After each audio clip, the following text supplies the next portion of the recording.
So thank you very much for the introduction, and thank you very much for the invitation. It's really an honor to be here to present our work tonight. So first of all, yes, a very brief summary. So the office, Point Supreme, I have it together with Mariana Renzo, my partner, who couldn't be here tonight. We have the office for exactly 10 years now, and we are based in Athens. Before we started the office in Athens, we spent some time working abroad in different places and offices, most notably in Holland, like Marcus was mentioning. So that was a period of about 8 years of traveling and just collecting different experiences. So what happened is that during those years that we were abroad, we were thinking of Athens constantly and developing ideas about it and obsessions about it that we didn't have before. Because of course when you live in a city, you're kind of immersed in its experience, but when you find yourself in opposite environments, it's easy to make new realizations, to clarify, to realize things and have ideas about it. So one of the first things that kind of stuck to us was how Athens was being represented in a very limited way. So especially at that time, everything that people seemed to know or think of when they or think about Athens was this, the Acropolis, and it was what you could find in all the postcards and all the popular representations of the city. So it's something that we never really paid attention before. We kind of thought it's natural and took it for granted. Similarly, if you looked at stamps, for example, you would always get antique, classic images. But at the same time, this was the city, the real city. This is what the real city is. So if you don't look at the exception, the Acropolis, or other exceptions like the temples and all that, this is actually what is Athens today. The fabric is made of this typology, which is called polykatikia, so it means multi-residential building. And if you notice, the whole city is really made up of these buildings, which follow very specific regulations. So they're filling most of the block, and then they have this recess in order for the light to go down, and then they have this colorful sunshades, and so you see that most of the city fabric is really universally built like this and very dense. Sometimes you would get some glimpse of another more open, more holistic representation of the city, as here in this kind of paintings, where apart from this lava of polykatikias, you would also get a hint of other things that are happening, like the omnipresent outdoor spaces, verandas, or the omnipresent hills that are around the city and that you see as soon as you just move up a little bit. And then there's something else, there's the sea. So if you look at the map, this is Athens, this is Attica, the peninsula, you see that 3/4 of the perimeter of the city is actually coast, beach. And to reach the coast from the center, so the center is here, Acropolis, to go straight down to the coast, it's just a 10 minutes ride in the car, so very fast, and then you get this. You get the view of the Aegean, so on a clear day, which is very typical. You see the islands and the boats. And if you go a little bit further down, you get this. So it's really amazing beaches that most Athenians don't care about going, they don't know them. When we were living in Athens even, we never went to the beach in Athens. We never knew about it. And we only started to realize and to discover it when we were abroad. So in Holland, for example. When we were visiting Greece on very short trips and wanted to experience as much as we wanted, we just rushed to the beach and the mountains and around and everywhere just to try to get as much of what we had missed and what was so obsessive in our minds by then. So this is a little bit of the background or a kind of basis. And then we decided at some point, we were so obsessed with Athens, we decided to quit our jobs and move back to Greece and open an office. That was 2008. And of course, we didn't have any work, we didn't have any clients. By the way, it was the moment where the crisis was starting, 2008. So we started by doing a collection or a series of projects which were about the city, about the overall city, and they were kind of communication projects. So they were all self-initiated, and the goal was to try to address the city, to talk about the city. So to use the tools that we have as architects in a way that was useful and kind of inventing another way of using our profession, our architecture, basically.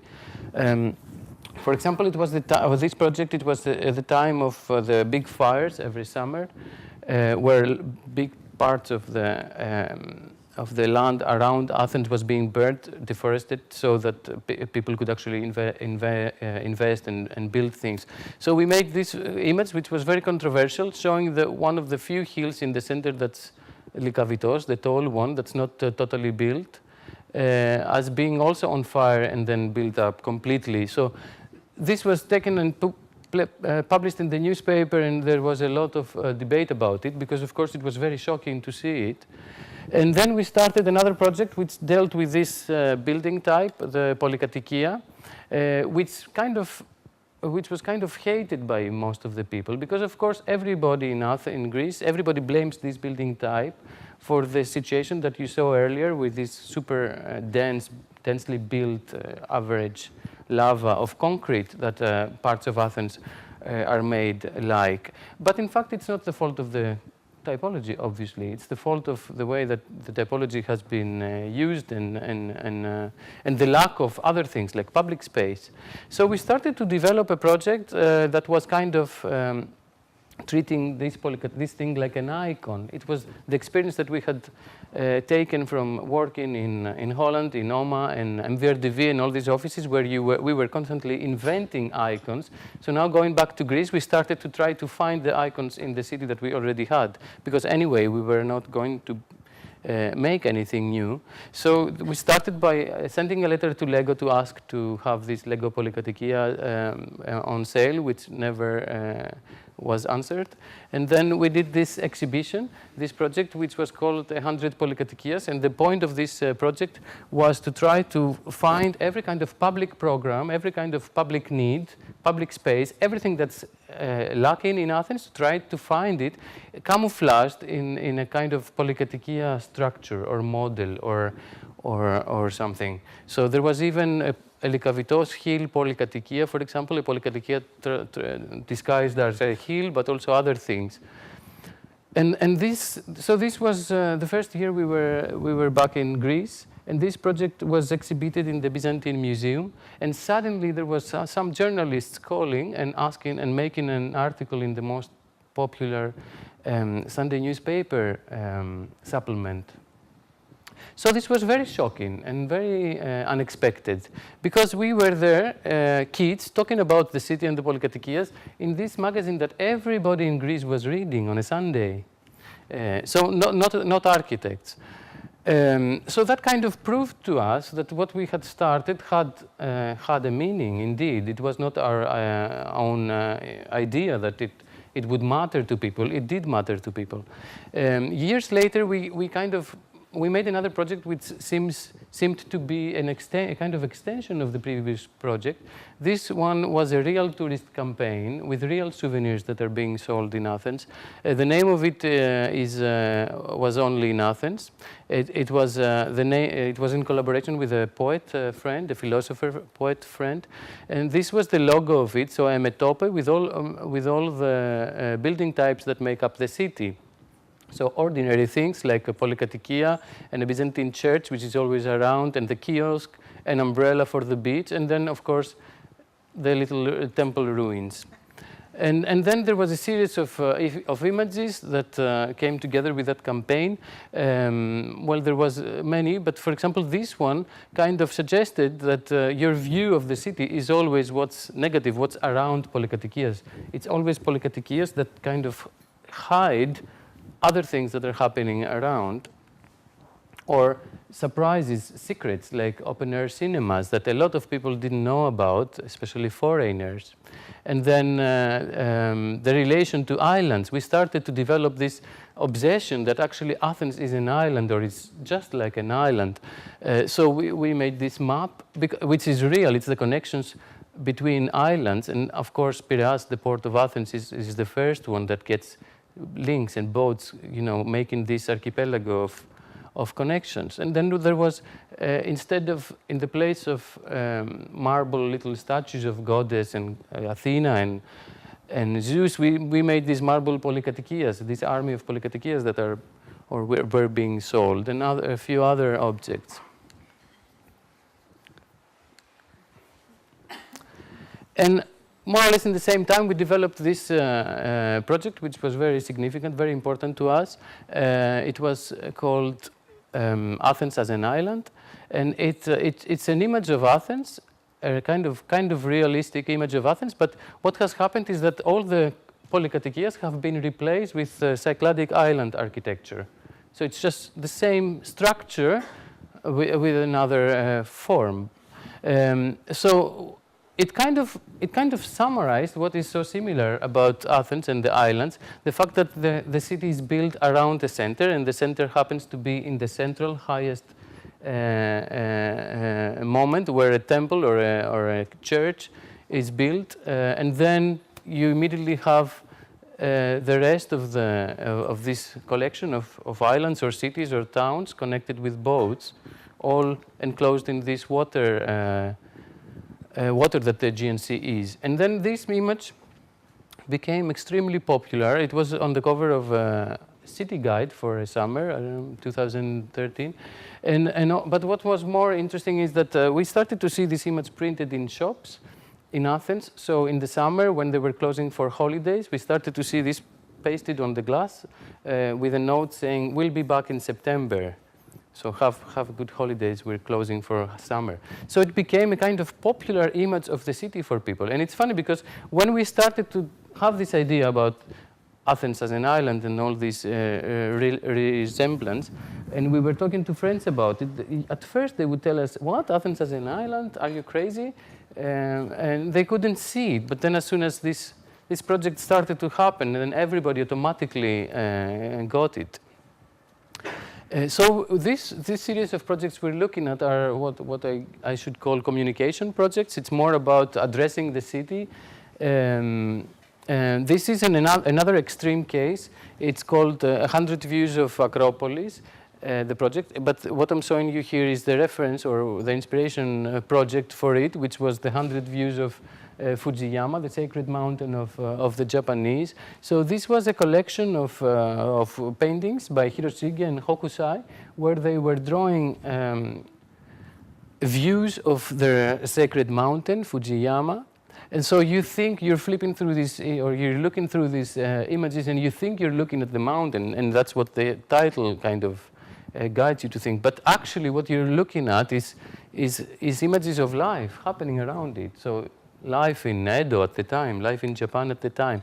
So we decided to use that trick, use that strategy, and make a series of photographs called the 100 Views of Acropolis, where you think you're looking at the Acropolis, but actually you're looking at all kinds of programs and things that happen around it, what you never see in a representation of Athens. So we invited famous Greek photographers, people we admired, and they all agreed. So they started to send us, and they keep sending us photographs with things that are, not things that are happening around the city. So we're trying to collect a good 100. So all these projects, if you notice, they're kind of not suggesting new things, but more observing things that are already there. So it's about they're about reality as it's found, and about acknowledging what's beautiful, or what is potential about it, what the potential is about it. This is a project which is kind of on the border of the communication projects, but there's also a kind of proposal in it. It's called Athens by Hills. This was the first sketch for it. So it was again in the direction of trying to take the attention away from Acropolis, the monopoly of that. So in this project we started to notice and pay attention to the other hills. So Athens has a lot of hills in it, but of course most of the people just know Acropolis, or if you visit Athens you'll eventually find out about Lykavitos, the tall one. And first of all we made this drawing based on Madelon's drawing for Manhattan, where we showed the couple. So we introduced Acropolis not by herself, but together with Lykavitos. And it's interesting because in Greek language, Acropolis is a female, Acropoli, and Lykavitos is a male, so it's O Lykavitos. So we kind of suggested that they have this relationship as well with the offspring, the polykatikia, on this grid of the city lava. And then we started to use postcards from our collection of Athens postcards, where sometimes you would get the two together in a kind of celebration of the relationship. And then there was the project. The project came where the proposal was to start looking at the network or the collection of hills and study, observe what is happening on each one of them, or what could happen, and then to try to exaggerate that or visualize it. So we spent a lot of time really visiting and understanding what happens, what programs there are, or what programs could be on each of these hills, and ended up with this a few images where we were suggesting, you know, for example, here this is the mountain with the most diverse animal life in Athens, wild animal life. So we made a kind of zoo for it and things like that. We started to just try to bring all of the hills in the picture and talk about the network of them.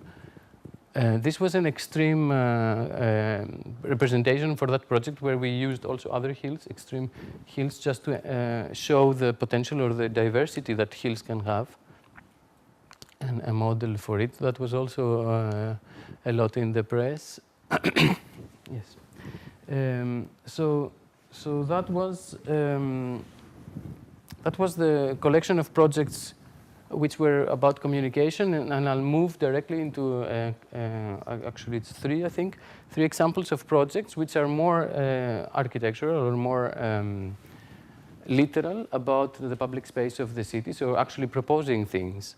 The first ones, actually it's three. So all three of them are about urban rooms, squares, let's call them. Most of the times we do these projects on our own initiative, so there's nobody asking for anything. But sometimes we manage to kind of link to something, some brief. So at some point there was a competition, for example, here. This is called Theater Square. So in paper it's a square, but as you see it's kind of a parking. It's a junkie spot in Athens. It's totally in the center. Here is Acropolis, always present. Yes, always. So there was a competition. There was luckily a competition for it. They said, okay, please, architects, redesign this square. So we knew what was going to happen. We knew that architects would propose to pave this thing and put a couple of benches and put a couple of a tree and a little pot of a flower somewhere, and that would be it. So we decided to do something else. We decided to propose nature. We had also started to notice how much nature was missing from Athens, and you'll see more about that soon. But we wanted to make this urban room all about nature, like a tribute to nature. And we thought to use nature as, to design it as if it's a building, as architecture, to use what we know how to do, but really apply to nature. So to kind of counteract the fact that nature usually, or at least in Athens, it's been treated as a decorative thing. And because there's this visual relation to Acropolis, because when you're in Acropolis, it's so close, you would see this little narrow room, we started to think of tall nature so that you could get this visual relationship on both directions. And we ended up with this kind of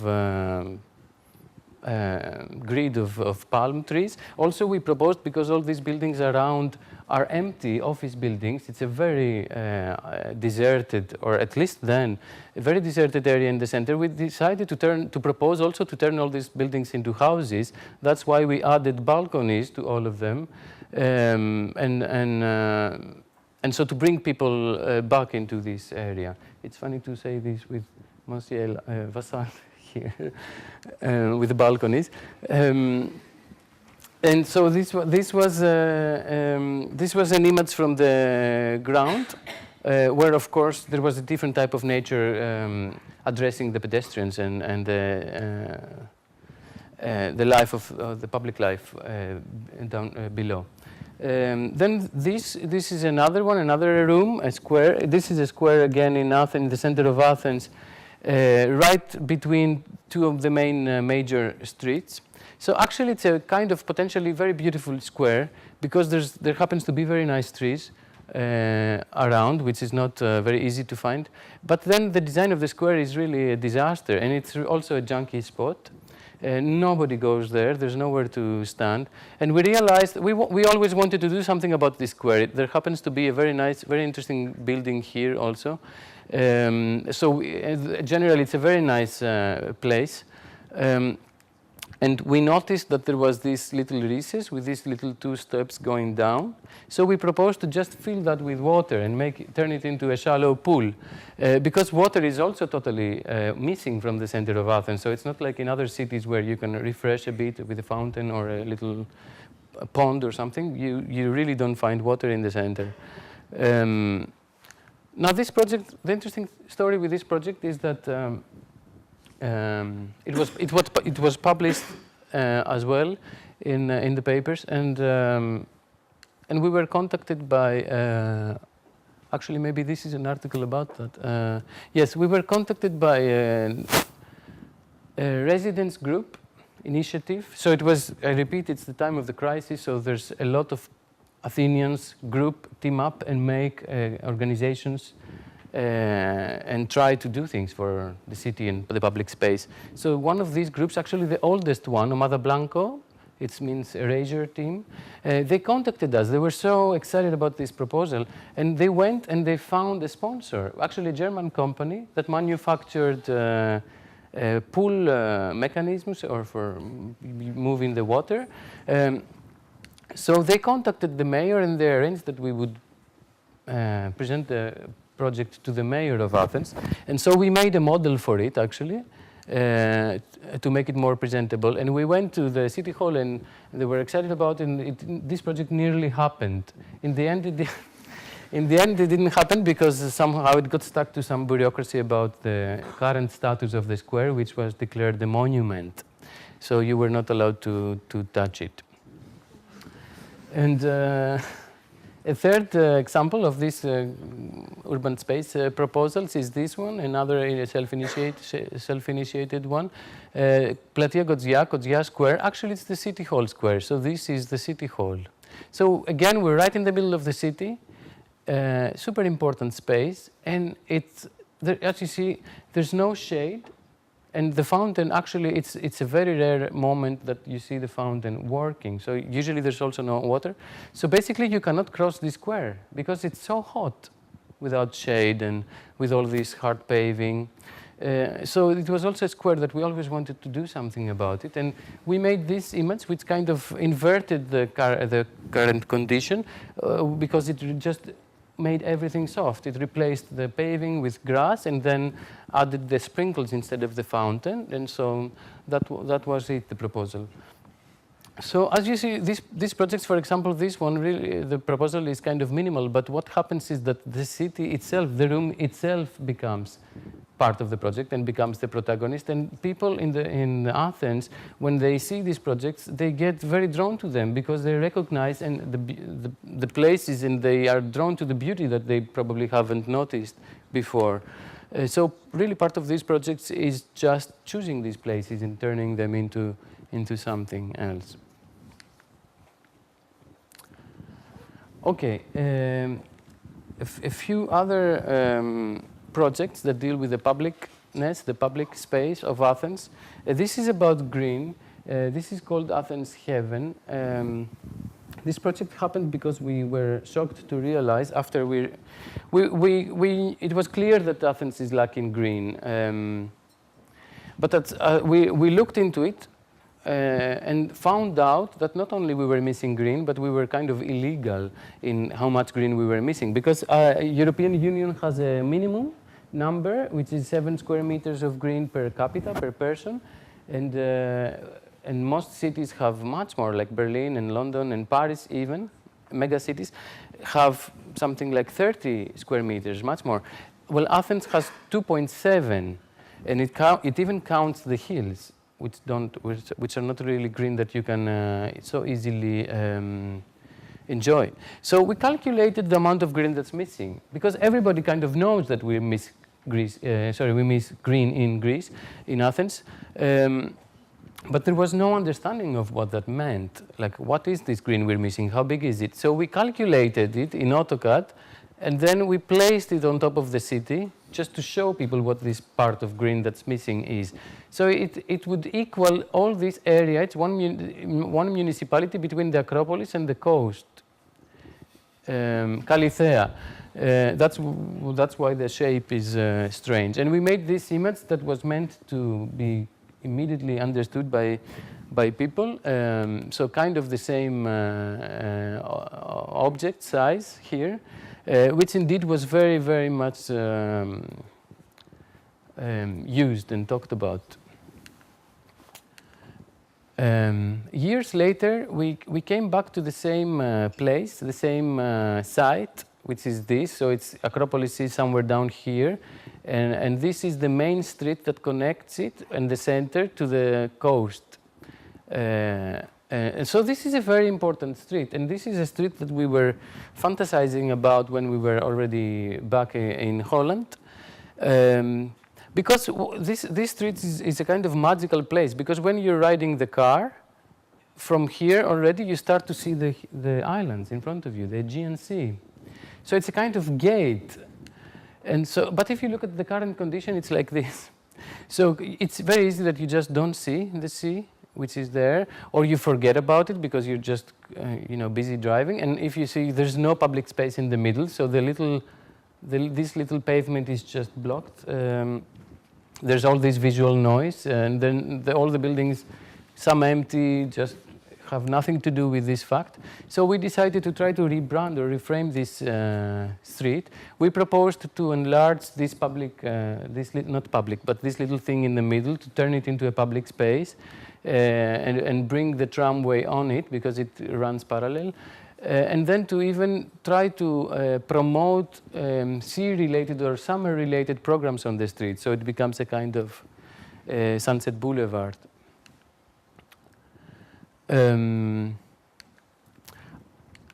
One project that happened, that was realized and kind of had a lot of these ideas that you saw in it was this one, the following. It's called Six Dogs Garden.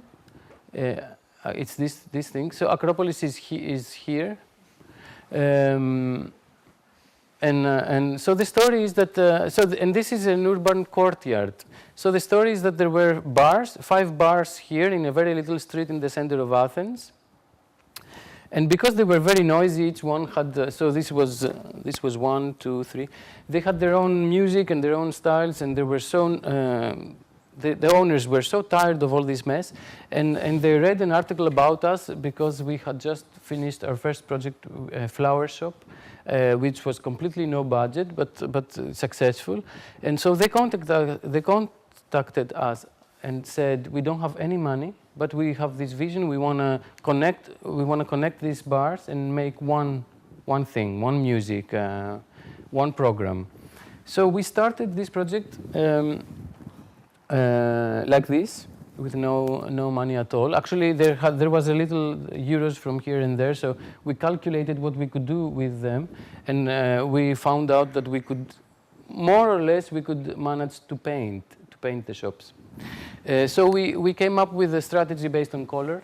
So we proposed that we bring a gallery into this thing, so to turn the first bar into a gallery, so that could be white and light and open. Then the second one, we could make a cafe, so that could be light gray, and then a gig space for concerts, and eventually a club which could be black and more full. And so we started cutting up all the furniture that they had and just painting that too. So these were beds, double beds from the bar before and other things. And so we made this strategy based on color, trying to make this whole place feel like one operation. And we started to make money. We started having parties there while the construction was going on, with the scaffoldings and while painting and all that.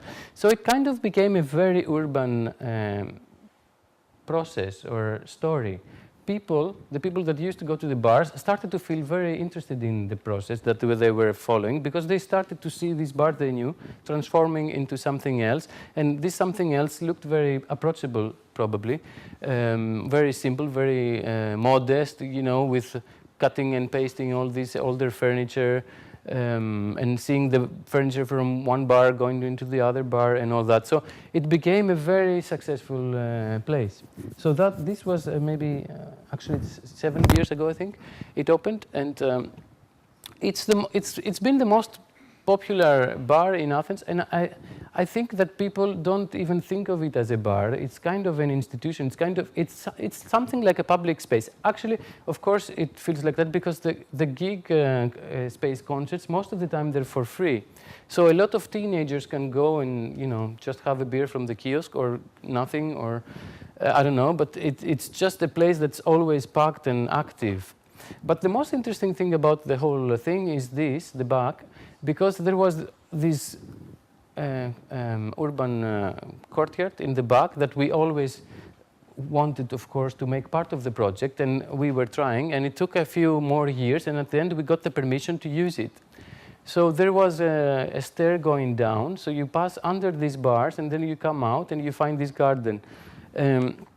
So some years later we managed to use it, to open it, and so we built furniture in it, and it also became a very interesting place that kind of felt like part of this Athens Heaven project you saw before. So it was a space with no design, no objects, and it just felt like a city piece.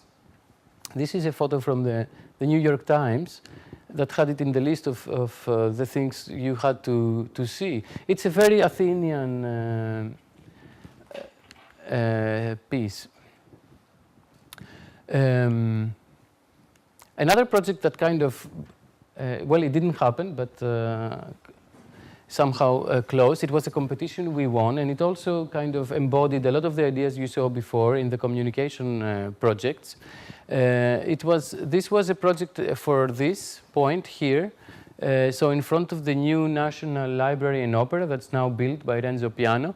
At the time that project was announced, there was a small competition to build a little icon in the water, in the sea. So they said, you know, imagine a square 50 by 50 meters and turn it into an icon, something that you will wanna go see. So we used that competition brief as an excuse to do something else, something else that we had always been fantasizing about, which was to activate this space here, so the water in front of the Athens coast. So we proposed to turn this spot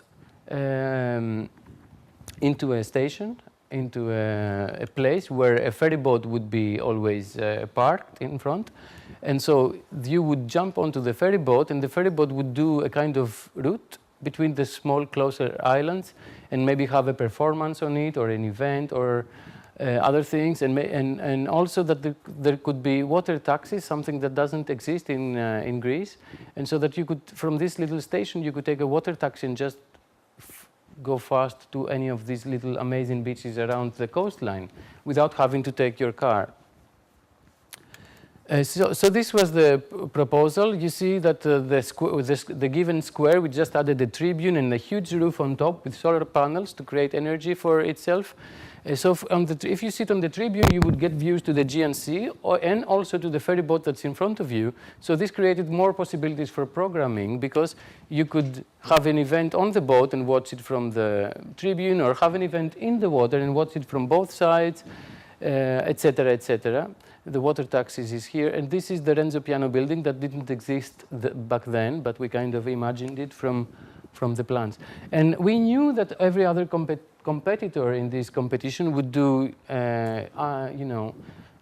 forms. So this was the other prizes, the second and third and fourth prize, which all of them resemble waves. So we were incredibly lucky to win this competition.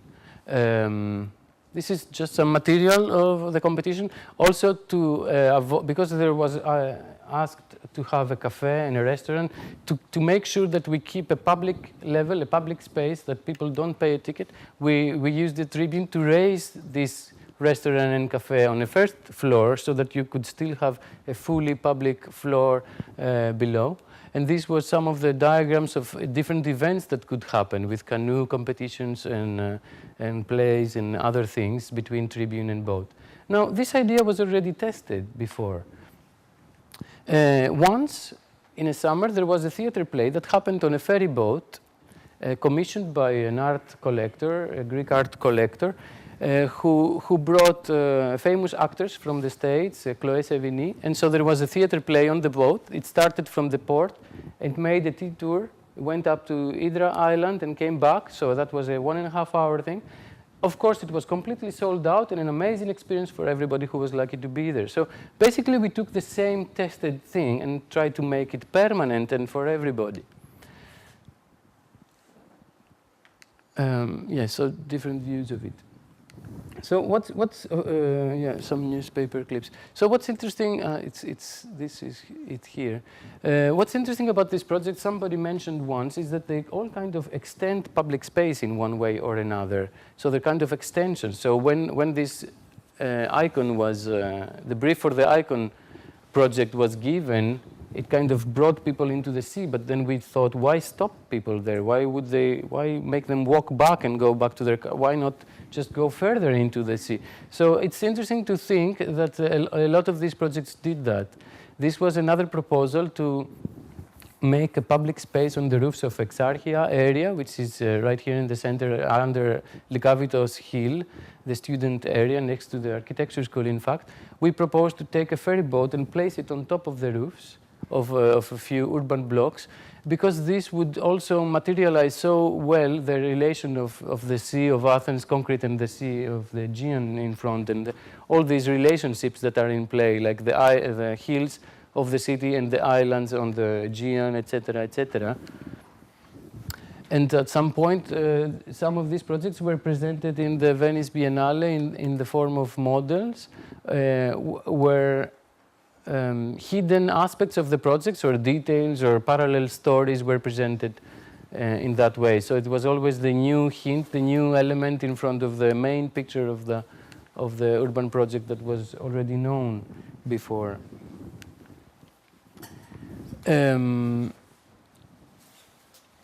Yes, so these projects kind of always circulated into the papers and kind of created a different understanding of what an architect does and what the city is to the general public. And that's, of course, the most important thing about them. Also, there was a little book published with a lot of them in Chicago. Now, I'm going to show you two, as an exception, I'm going to show you two projects that are not in Greece. Let me see how long I've been speaking. Okay.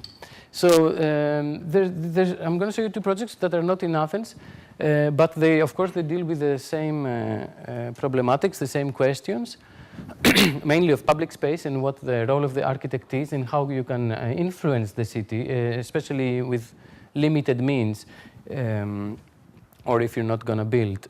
Well, in this case, it's a building, though. So this is Marseille. There was a competition for the new architecture school there last year, and we were very lucky to win this together with two friends' offices. Excuse me, NP Degef from Paris and Marion Bernard from Marseille. So we took part in this pretty big competition. It was the site was here, so the port of Marseille is down there. So it's very central and it's very dense, the fabric. So here is an Arc de Triomphe. It's going to be a public space in the future soon. So they were asking to place 3 design schools in the same plot. So a lot of program, actually, they were asking for a huge building in a very small plot. We were really skeptical about if it could even fit. It was an architecture school, landscape design, and urbanism school. And I think this is the site, yes, this is the Arc de Triomphe. And so they're already demolishing and turning this into a square. I think the reason we won this competition is because we proposed a strategy for public space to always cross and go through the building, so that the building is always, although so dense and so big, that it's always, like public space is always a very present thing to it. So most of the competitors, I think, also had a kind of courtyard. It was kind of not obvious, but there weren't many things you could do with all the regulations. And so also we had a courtyard, actually kind of three courtyards meeting in the center. But I think the difference was that we managed to push this courtyard all the way to the front, so that it kind of had a link and it became an extension of this big public space in front. We started we made this by testing and studying our Greek, ancient Greece configurations, layouts, how freely public space could be and then just loosely extend. So in the end, there were 3 courtyards, the meeting somewhere in the middle.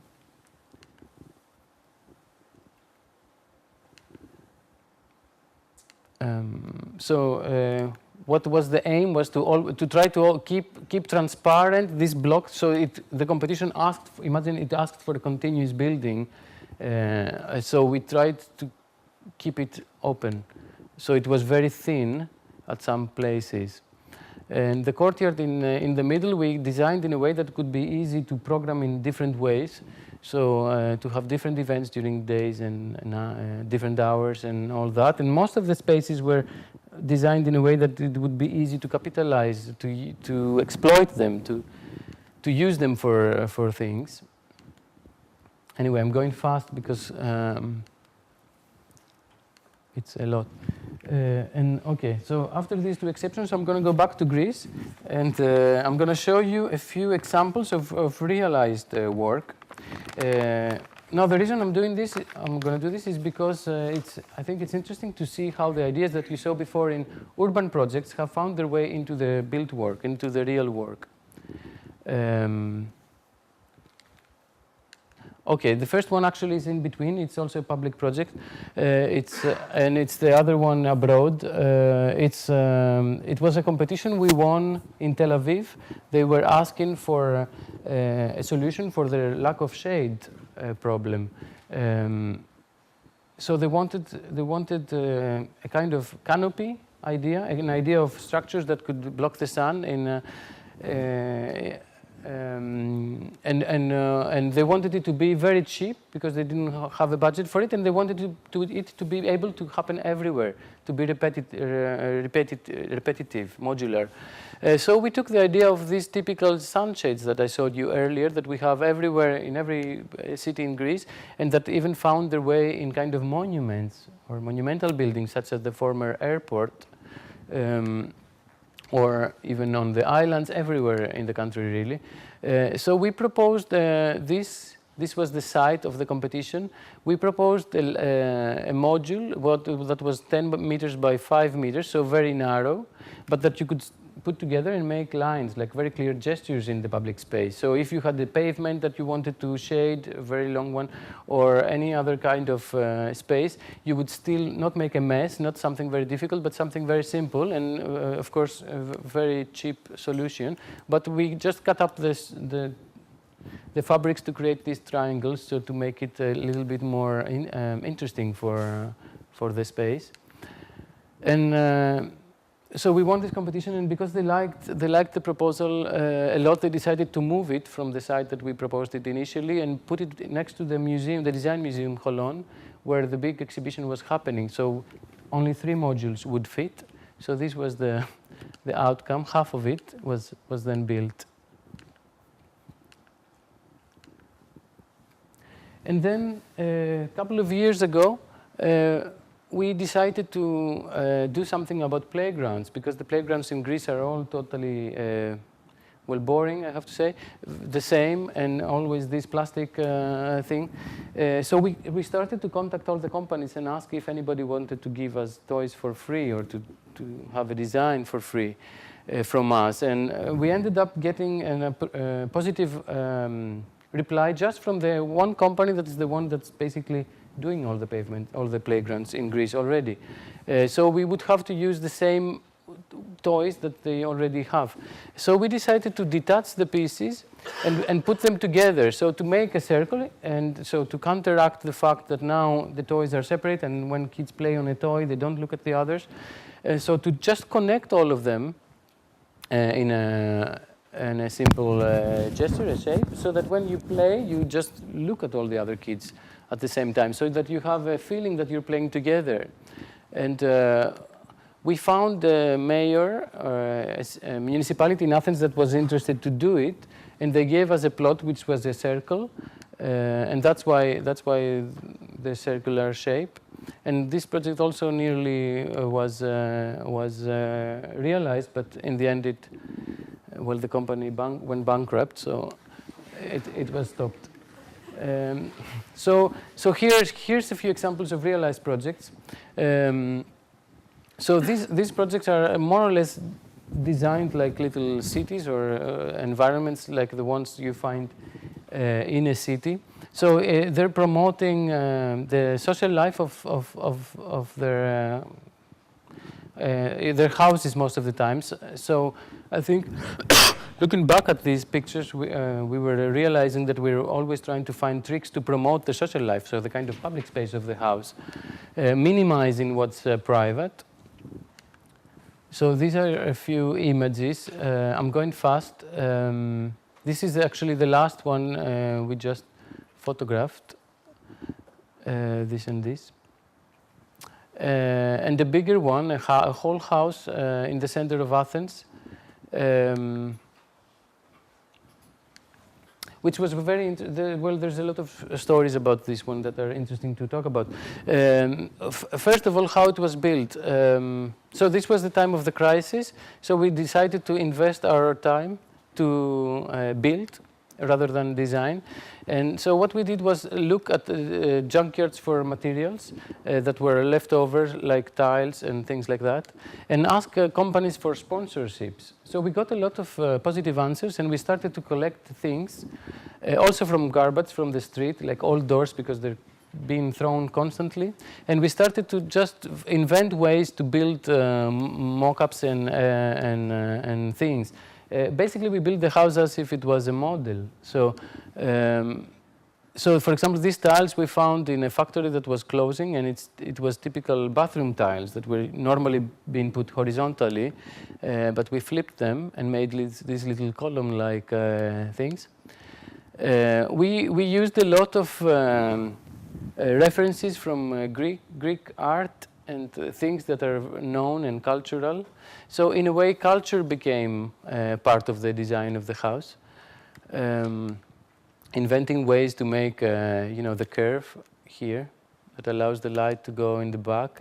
Graffiti in the back rather than in the front of the house, so something for the balconies around the block to enjoy rather than the street.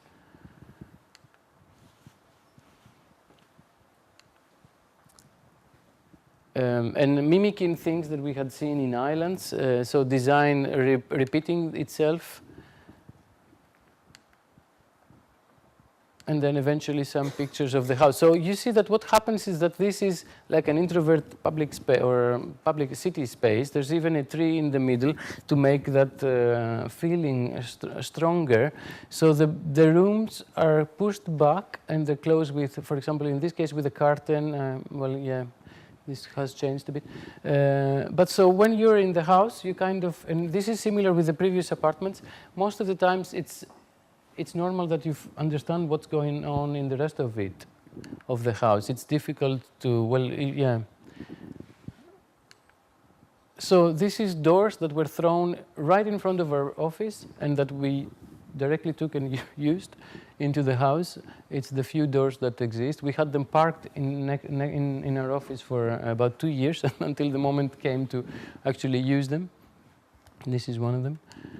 And another one with pieces of a bed incorporated in it.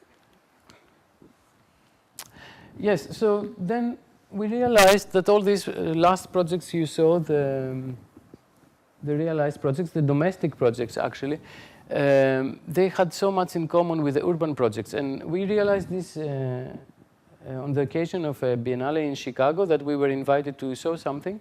And it was a moment where we were starting to realize these things. So we put the projects next to each other and we found out the links. And we made, at that moment, we made an exhibition of couples of projects, always a real project and an urban project. Realized, I mean, in an urban project. For example, this is our first project, the flower shop in Patras, where flowers and plants were demonstrated onto white tiles. So it was a kind of grid, a universal grid, and then this lushness and richness of the differences of the plants and everything, which was really the point of this, of what the nature missing in Athens was. Or Kalavrita Cafe and Theatre Square, because this was really made as a mirror image of the exterior space. So the colors and the textures of the mountain area, village here was just built inside as an interior. And Nadia, the moment we were doing Nadia apartment, it was the moment or about the time we did this competition for Faliro, and we were Faliro Pier, and we were studying boats and graphics and all these communications of that, the marine structure. So all this came into here, and yeah, I won't go into details. The Georgia apartment in Athens as an island, the Acropolis and the yellows there in the center of Nadia, like the jewel structure. And then this was a wall from Petralana House, which was really designed a little bit like the city map, but kind of subconsciously. And the last project I'm going to show you tonight is this one, Totems. It's an interesting project in light of the other points I'm trying to make with this talk tonight. So about how a project is born out of an idea about the city and then transforms into something that gets built, and how scales mix. So what's interesting for me to, and for Mariana as well, to notice sometimes is how thinking kind of finds its way to move from project to project, ignoring the scale. So this project happened because when we were doing the Petralana house, we had all these samples in the office collected. Like there were a lot of samples because we were just getting for free from companies or finding in the trash or finding in the junkyards. So there was really a very diverse collection of things that were really opposite between themselves, and that's actually what we're mostly interested in. So as they were lying there, they became a project on their own. So we had this idea of visualizing somehow from the whole house, extracting just the relationships of objects, of pieces, ignoring the rest of the house, ignoring the space. So we made these 3 columns of things, of pieces that are always linked to one another. So roughly the first column corresponds to the exterior experience. The second one is kind of the middle part of the house, and then this is the last one. So always these projects are very handmade, they have to be. And so this was the end. It was called Totems. So the interesting thing about it is if you start to realize how some of these objects are, for example, industrially made, and some are completely handmade, some are very unique, and some are completely commercial, some extremely modest and cheap and whatever, and some very hard to do. Some found fragments of other things, like this is an old shutter, for example, from the previous house, stones, plugs, everything. But they all come together and make this thing that's out of scale, and it's really all about relationships.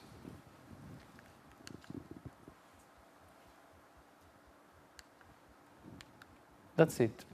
Thank you.